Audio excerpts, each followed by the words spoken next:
Hello cronies, Instructor 7 here again. A few weeks back we did a video about dealing with a one-handed grab. A very common thing. A lot of people for some reason cannot punch or stab in their head without having to put their hand on you first. And of course, the defense against this is to not let people put their hands on you in the street. Treat any grab like a strike or a knife. We've been over that. What if they grab you? Well, the basic defense here, if we're standing static or still or I'm pulling it, is this. Ooh.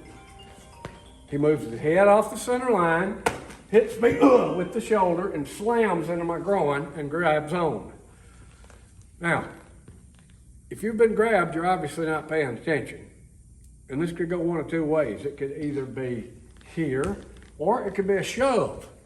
Now, because you weren't paying attention, hit my shoulder. You're most likely going to find yourself, hang on, somewhere in this situation or this situation with the shoulder going backwards.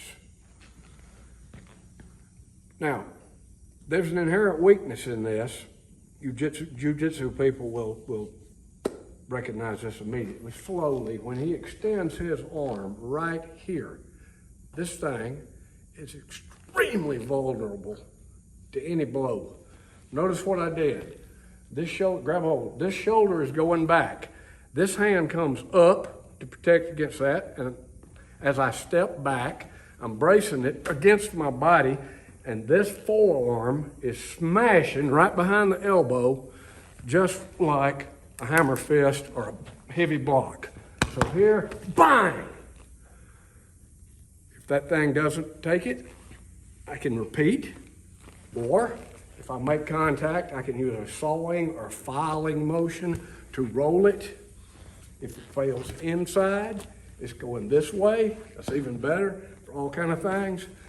But this is, by all means, a strike to that elbow.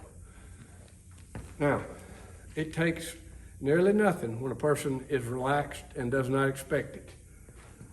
Don't even practice this, but if he's giving my buddy some guff and I slip up behind him and pop that, you'd be surprised how little it takes to pop the capsule in the elbow.